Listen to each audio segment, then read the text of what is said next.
Bom dia, meus irmãos. Eu saúdo a todos com a santa e gloriosa paz do nosso Senhor Jesus. Amém, amados? Eis-me aqui para darmos continuidade ao nosso devocional Restaurando o Casamento. Justamente, amados, Deus, Ele pode restaurar o teu casamento. Crê em nome de Jesus. E hoje, amados, nós vamos estar falando sobre Deus e o casamento. Ou seja, qual foi o intuito, o porquê Deus criou essa instituição, o casamento? Porque o casamento, né, se nós observarmos, o que é o casamento para Deus? O casamento ele é uma aliança sagrada entre um homem e uma mulher perante Deus. Desde o princípio, o casamento foi instituído por Deus para ser o padrão para os demais tipos de relações existentes entre os seres humanos, expressando o quê? O amor, o companheirismo, a felicidade, a fidelidade e cuidado mútuo. Amados, como união profunda, né, que é o casamento ele produz um senso de satisfação mútua para o casal, além de servir para glorificar a Deus, cumprindo aos seus propósitos.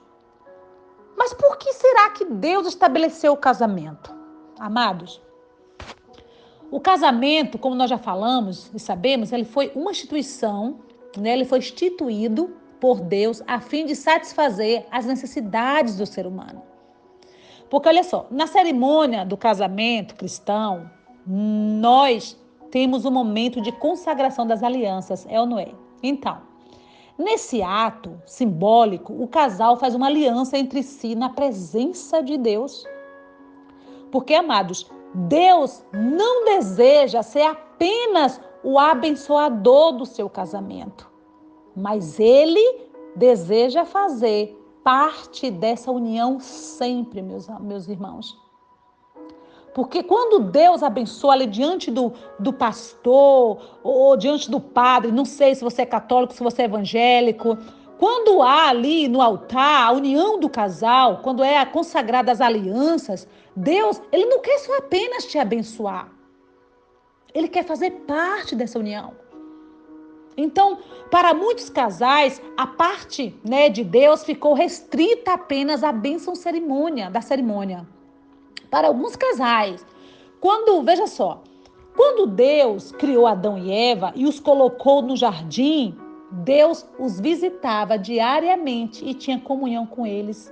E é assim, amados, que Deus deseja que seja no seu casamento. Deus, ele quer ter comunhão, ele quer te visitar sempre. Porque olha só o que a Bíblia diz. E ouviram a voz do Senhor, Deus, que passeava no jardim pela viação do dia. Gênesis capítulo 3, versos 8. Então, Deus, ele visitava Adão e Eva, amados irmãos. Ele passeava, ele fazia parte, amados. Ele tinha uma comunhão com eles. E como Deus deseja, na prática, fazer parte do seu casamento? Como será? Talvez você fale, irmã Lia, eu gostaria muito que Deus ele fizesse parte no meu casamento. Ele fizesse, né? Ele estaria presente ali no meu casamento. Como Deus pode estar presente no teu casamento? Primeiro, amados, nos aprimorando. Segundo, nos direcionando. Terceiro, sendo o nosso modelo. Porque, amados, todo casamento passa por estações, né? Todo casamento passa por várias estações. E algumas dessas estações são extremamente difíceis. Eu pergunto a você, quem aqui está ouvindo esse devocional? Nos grupos que esse devocional alcançar. Quem de vocês já não teve um momento difícil no teu casamento? Amados todos. Porque o casamento é tipo assim, ele passa por várias estações. E algumas delas, amados, são extremamente difíceis, é ou não é? Com certeza é, amados.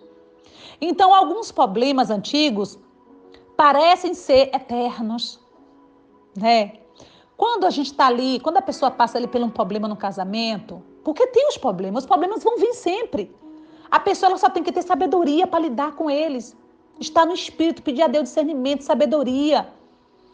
Então, alguns problemas antigos, eles aparecem e parece, sabe, nunca acabar. Parece ser eternos, parece que aquilo nunca vai acabar. Algumas coisas, né, que talvez que você gostaria que houvesse mudança, nunca elas ocorrem, essas mudanças, é ou não é? Você luta, né? Ali pelo aquele problema que está ali sempre vindo à tona no teu casamento, vira e mexe, é o motivo de uma briga, de uma discussão. Você luta para que haja mudança, para que isso venha, esse problema venha se solucionar, mas parece que ele nunca há solução para aquilo ali. Então, olha só. Você se sente cansada, talvez, cansado, você que está ouvindo, sem forças, né? E acaba o quê? Desistindo. Você acaba desistindo. Tem muitas pessoas que elas acham que o fácil, o caminho mais curto é o divórcio. Então ela não luta pelo casamento, né? Ela não luta. Talvez o primeiro escape dela ali, não dá certo, vamos separar. Não, amados.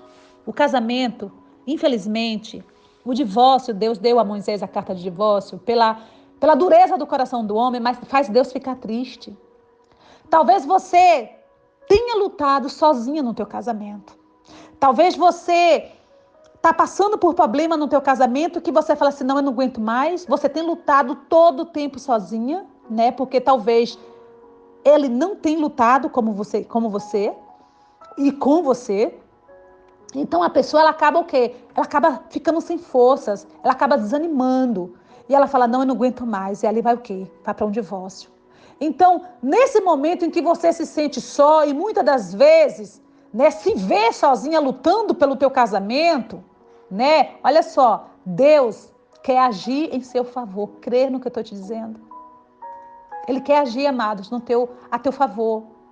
Se você deixar que ele tenha liberdade para agir, assim ele vai fazer no teu casamento. O que é que acontece muitas das vezes? A pessoa, ela ora, ela faz propósito pelo casamento, ela jejua pelo casamento, mas ela não tem sabedoria para agir. Coloca os pés pelas mãos e vai tudo por água abaixo. Por quê? Porque ela não teve sabedoria do alto. Deus, ele quer fazer parte, ele quer te ajudar. Será que você tem dado a Deus um lugar de honra no teu casamento? Porque tem muitas das vezes a pessoa está passando por crise no casamento, ela fala assim, não, vou entregar na mão de Deus, mas ela não entrega na mão de Deus. Ela não entrega. Ela fala de boca, mas ela não entrega. Descansa. Descansei. Não, ela não descansou. Porque vira e mexe, ela está ali, ó. Mexendo naquele mesmo assunto. Entregar, amados, a entrega, ela é 100% no altar. Tem que entregar, amados, 100%. E deixar Deus trabalhar. Se for necessário mesmo um divórcio, infelizmente, que tem casos que acontecem, né? Vai ser inevitável. Mas enquanto você puder lutar, lute pelo bem maior que Jesus, que Deus deixou, foi a família, foi o casamento. Ore, convide o Senhor Jesus para ser parte ativa no seu casamento, dando a ele a liberdade de construir e reconstruir tudo o que for necessário. Mas o que é que acontece? A pessoa, ela quer deixar Deus, ela fala, está na mão de Deus, mas ela não entrega na mão de Deus. Ali ela quer lutar sozinha, ela luta, né, do jeito dela, com a força do braço, e acaba dando tudo errado, e muitas das vezes culpa até Deus. Você tem que ter a confiança. É como se você se jogasse assim, de um precipício e falasse, Jesus, eu vou me jogar porque eu sei que os anjos vão me segurar. Sabe essa fé? Essa fé você tem que ter, meu irmão. Porque se você não tiver essa fé no teu casamento para você reconstruir, restaurar o teu casamento, deixando Deus em primeiro lugar, deixando Deus trabalhar, fazendo o que você deve fazer em oração, em jejum e entregar na mão de Deus, mas a ansiedade muitas das vezes atrapalha. A dúvida, Satanás ama lançar dúvida. Você está entendendo? Então fica impossível de Deus trabalhar. Amados, Deus planejou o casamento para a procriação e a formação da família. É uma coisa sagrada o casamento. Então, poucos depois de formar o primeiro casamento, Deus deu suas primeiras instruções para o novo casamento. O que foi a instrução que nós já falamos aqui sobre ela, que está aqui em Gênesis, que Deus fala: sede fecundos e multiplicai-vos, enchei a terra e sujeitai-a, e domine sobre os peixes do mar, sobre as aves do céu e sobre todos os animais que se movem sobre a terra. Gênesis capítulo 1, verso 28. Então, alguns acreditam que este é o primeiro mandamento das Escrituras. Tem pessoas que acreditam que seja o primeiro mandamento das Escrituras. Outros veem o desígnio de Deus para a procriação conjugal e ter filhos, uma bênção reservada para maridos e esposas. Em alguns aspectos, ambos são verdadeiros. Em alguns aspectos. Como parte do mandato bíblico de subjugar a terra, o marido e a esposa são chamados a procriar para aumentar sua família e expandir o trabalho que Deus lhe deu e confiou em suas mãos. Qual foi? Multiplicai-vos. Enchei a terra. Então, mais do que apenas uma expansão física, no entanto, a procriação dá ao marido e à mulher filhos para levar adiante as tradições e os valores de sua família. Os filhos são aqueles que os pais são chamados a criar, instruir e disciplinar, transmitindo a sabedoria e o conhecimento de Deus. E à medida que a família cresce, amados, cresce também, meus irmãos, o número de crianças e logo adultos que levarão ao mundo o conhecimento da verdade, bondade e da graça de Deus.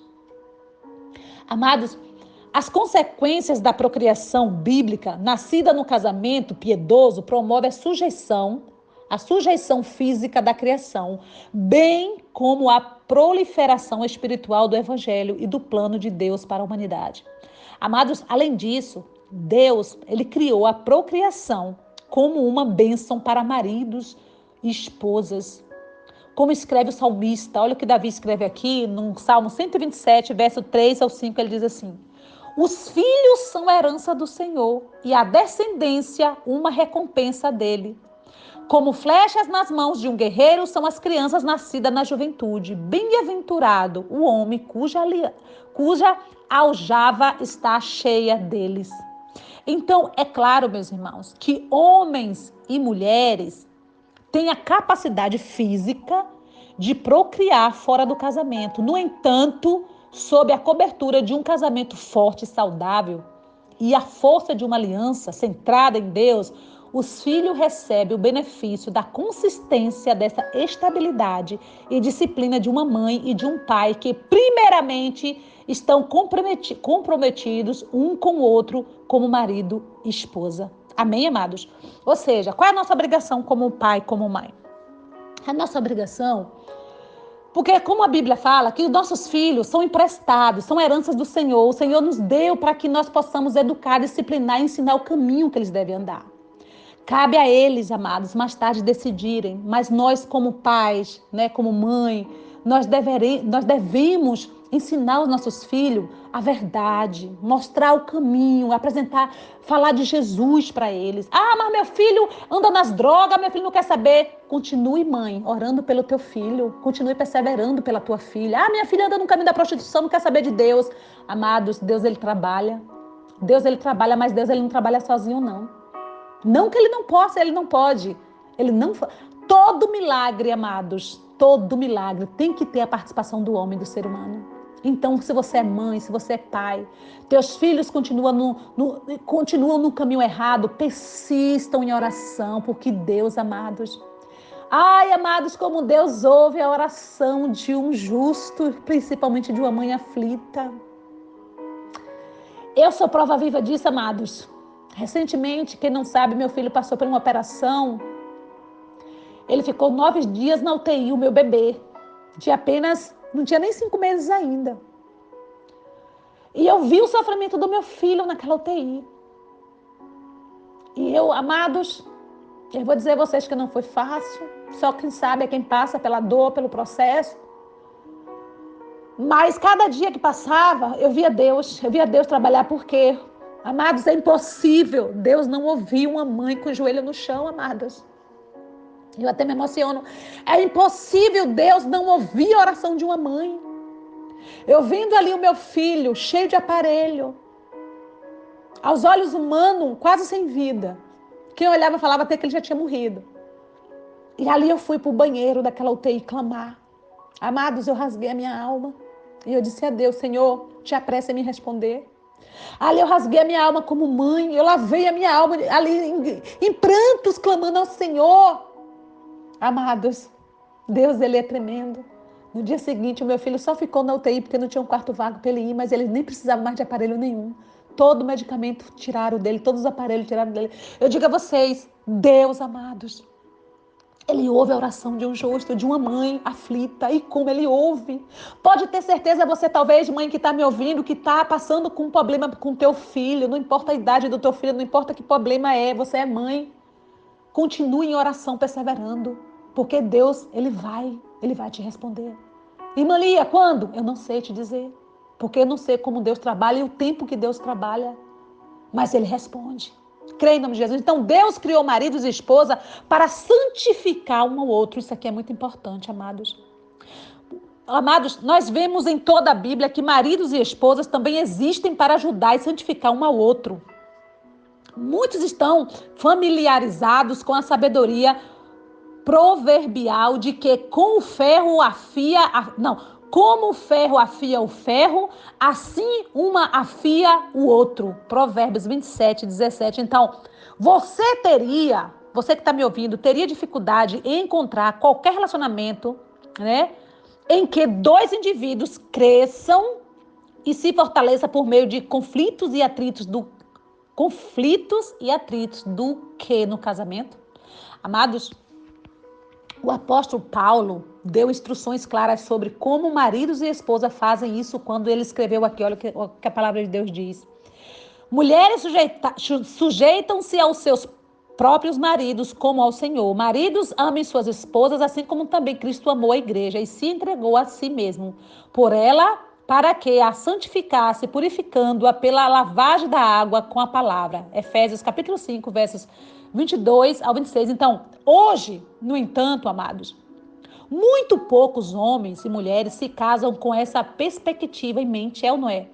Na verdade, nada traz à luz a profundidade de nossa natureza egoísta e teimosa, melhor do que ter que bater de frente com a verdade e os desejos da pessoa os desejos da pessoa que dorme ao seu lado. Então, todos nós, meus irmãos, estamos acostumados a conseguir, o que queremos e fazer as coisas do nosso jeito. No casamento, porém, não demora muito para que uma força imóvel e um objeto imparável colidam. Olha o que eu estou dizendo a vocês. Muitas esposas lutam com a submissão, assim como muitos maridos lutam para amar suas esposas e se sacrificar pelo bem delas. A mentalidade de eu faço do meu jeito, por exemplo, tem pessoas que falam, eu faço do meu jeito. Entra em muitos casamentos. E é preciso muito trabalho para aprender a deixar ir, fazer concessões e fazer as coisas do jeito de Deus, não do nosso jeito, para o benefício do nosso cônjuge. Ou seja, tem muitas pessoas que às vezes, elas não têm a sabedoria de Deus, elas acham assim, não, tem que ser do meu jeito, é do meu jeito, tem que ser assim. Aí começa o quê? Os conflitos. Amados, não é do meu jeito, não é do jeito do meu marido, é do jeito que Deus quer. Então Deus sabia disso e é por isso que ele deu maridos e esposa um ao outro. Amados, olha só, Deus usa o casamento para esculpir nossas artesãs e nos conformar à imagem de seu filho. Isso é santificação, meus irmãos. Deus deu o casamento como uma instrução do amor de Cristo por sua noiva, que é quem? A igreja. Se tivermos alguma dúvida de que Deus valoriza o casamento e o leva a sério, basta olhar a maneira pela qual Deus usa o casamento como uma instrução do relacionamento de Cristo com a igreja, a quem ele se refere com sua noiva amada. Amados, retratado como noivo neste relacionamento, Deus se revela fiel, amoroso e comprometido com seu povo. No entanto, Deus também não é estranho, Deus, ele não é estranho à infidelidade e a uma noiva infiel. Ao longo do Antigo Testamento, a nação de Israel frequentemente quebrou seus votos e se afastou de Deus para servir a outros deuses os seus próprios desejos egoístas. Ainda hoje, meus irmãos, muitos trocam as alegrias de um relacionamento amoroso com Jesus, né, pelo lixo e doença do pecado e da morte. E, no entanto, na própria história de amor de Deus, o noivo persegue sua noiva infiel como uma paixão implacável e desejo de reconquistá-la. Com a morte de Cristo na cruz, amados, e ressurreição, Jesus tornou-se a encarnação viva do marido fiel, disposto a dar vida por aquele que amava, para que a intimidade pudesse ser restaurada e o relacionamento, uma vez quebrado pelo pecado, né, pudesse ser renovado. 2 Coríntios, capítulo 11, versos 2. Então, as escrituras também prometem uma reunião, né? Uma reunião final entre Jesus Cristo e sua noiva. Quando Cristo celebrará uma cerimônia de casamento onde os dois estarão unidos para sempre. Apocalipse, capítulo 19, versos 7 ao 8. Amados, de qualquer forma, embora muitos hoje tratem o casamento como fútil ou inconsequente, devemos nos lembrar do propósito de Deus para essa união abençoada e valorizar o relacionamento que ele viu como uma ilustração apropriada de seu amor por todos nós. Amém, amados? Que Deus abençoe a todos. Se assim Ele permitir, amanhã eu, irmã Lia, estarei de volta, dando continuidade para você.